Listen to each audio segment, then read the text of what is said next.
오늘 우리에게 주신 하나님의 말씀은 어제에 이어서 사도행전 9장 23절에서 25절까지 23절부터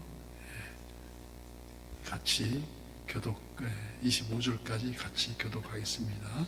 시작. 여러 날이 지나매 유대인들이 사울 죽이기를 공모하더니 그 계교가 사울에게 알려진지라 그들이 그를 죽이려고 밤낮으로 성문까지 지키거늘 그의 제자들이 밤에 사울을 광주리에 담아 성벽에서 달아내리니라. 아멘. 오늘도 우리 선한 일세의 기도의 향연 속에 우리 새벽을 깨우는 우리 성도님들 모두 저와 샬롬 지키신 하나님의 풍성한 은혜를 축복합니다. 다메섹 도상에서 호련히 하늘로부터 강렬한 빛 가운데 임하시는 우리 주님을 영접하고 성령께서 역사하사 임하시는 아나니아의 부축으로 드디어 거듭남의 표상이 된 사도 바울. 그가 그 복음을 선포하면 할수록 더 깊은 은혜 가운데 더 강한 동력을 얻게 됨을 우리는 봅니다. 오늘 본문은 바로 그 이후의 사건을 기록하고 있습니다. 23절 말씀과 같이 어느 여러 날이 지나매 유대인들이 사울 죽이기를 공모하더니 여러 날, 여기 여러 날은 언뜻 보기에는 며칠이 아닌 것처럼 생각되나 무려 3년이 걸립니다. 갈라디아서 1장 15절에서 그 내용을 보면 아라비아에서 다시 다메섹으로 그 후 3년 만에라는 것을 참고할 때에 3년이 시간이 흘렀음을 뜻합니다. 이 여러 날 동안 행적에 대해서 여러 성경학자들이 연구를 거듭하고 그가 기도에 정진하며 성경을 깊이 연구하는 데 3년이 소요됐을 것이라고 결론을 내렸습니다. 그러니까 보다 준비된 모습으로 훨씬 더 뜨겁게 복음을 전하게 된 것이 아니겠느냐는 것입니다. 그러므로 유대인들이 그를 죽이기까지도 공모했는 것인데 그는 전날에 바로 그가 스데반의 죽음을 당연한 것으로 여겼던 그 위치에서 이제는 역으로 자기 자신이 순교의 대상으로 자리바꿈하게 되었다는 것입니다. 바뀐 역지사지가 된 것입니다. 그래서 24절 말씀과 같이 그 계교가 사울에게 알려지니라. 그들이 그를 죽이려고 밤낮으로 성문까지 지키거늘 그러나 아직 그의 순교 때가 아니하였기에 우리 주 성령께서 그에게 저들의 계교를 알 수 있도록 그의 제자들의 도움으로 성 밖으로 도주할 수 있도록 인도하고 계시지 않습니까? 바로 25절 말씀이 그의 제자들이 밤에 사울을 광주리에 담아 성벽에서 달아내리니라. 지금도 그 다메섹 그 장소에 가면 광주리 탈출 기념 교회당이 세워져 있습니다. 오늘 살펴본 짤막한 말씀 가운데 우리가 기억해야 할 그 교훈은 제일 먼저 우리가 예비하고 준비하면 할수록 방해를 일삼는 사탄의 계교는 아주 교묘한 방법으로 지금도 달려든다는 것입니다. 하나님께서는 사울로 하여금 자신의 그릇을 다져지기 위해서 3년의 기간 동안 그 말씀을 익힐 그 시간을 할애하셨지만 당시 다메섹을 지배하던 아레다 왕의 방백들과 그 내통하는 유대인들을 이용하여 사울을 처단하려고 한 것입니다. 마귀의 계획이죠. 지금 이 시간 우리도 사단은 오늘도 그 사단은 우는 사자처럼 두루다니며 왜 옵니까? 배가 고파서 옵니다. 근신하라 깨어라 너희 대적 마귀가 우는 사자같이 두루다니며 삼킬 자를 찾나니. 지금 이 시간도 베드로전서 5장 8절 말씀이 우리 마음을 지키고 있습니다. 어쩌면 삶이 마냥 편하고 아무런 일이 일어나지 않아서 지루하기까지 하십니까? 절대 방심하지 말아야 합니다. 그것은 오히려 우리가 그리스도를 더 닮아가지 못하고 있기 때문에 방치하고 있을지도 모른다는 것입니다. 우리가 더 열심으로 일하면 더 방해를 할 텐데 방해가 없으면 열심히 일도 하는데 무슨 방해를 하냐 그 말씀입니다.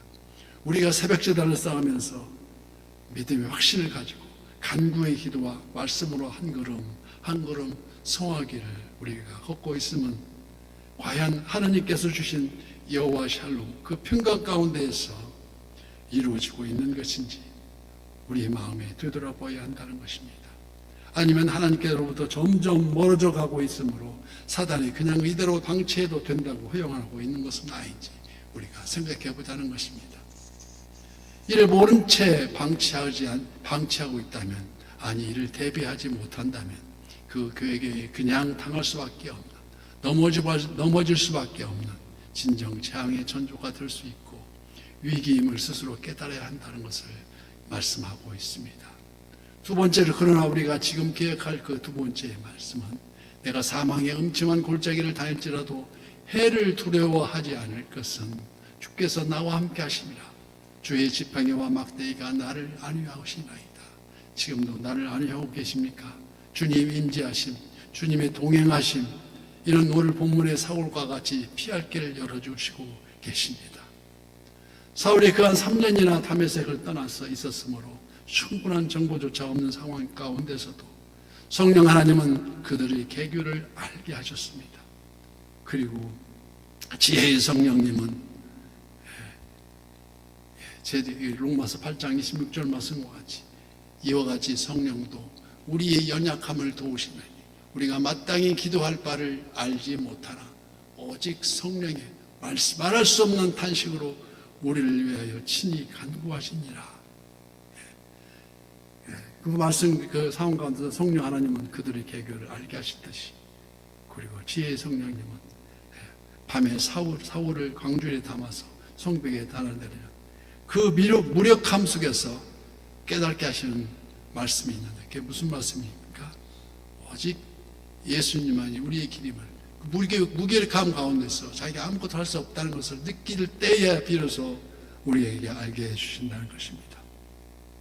진정 그리스도인이라면 영접하는 자, 곧 그 이름을 믿는 자들에게는 하나님의 자녀가 되는 권세를 주셨으니 그 권세로 말미암아, 담대함으로 말미암아 그 사단의 괴계를 물리치고 나옴이 있는 그 담대함이 로마서 14장 17절 말씀에 하나님의 나라는 먹는 것과 마시는 것이 아니요 오직 성령 안에 있는 의와 평강과 희락이라고 말씀하십니다. 오늘 평안과 기쁨이 넘치는 저희 선하님의 모든 지체가 되어서 이 새벽자단이 풍성히 부흥할 줄 믿습니다. 예수님이 동성애를 시작하시고 시간이 흐름에 따라서 더 많은 표적과 기사로 사람들에게 자신이 그리스도임을 전하면 전할수록 사단은 더욱 반항하면서 십자가에 달리시게 하지 않았습니까? 사탄은 자신이 예수 그리스도를 십자가에 달려 못 박혀서 물과 피를 다 쏟게 하심으로 그들이 승리한 것으로 착각했을 때 하나님은 예수 그리스도를 부활시키셨습니다. 그래서 복음의 핵심은 십자가 보혈, 바로 그 부활과 재림입니다.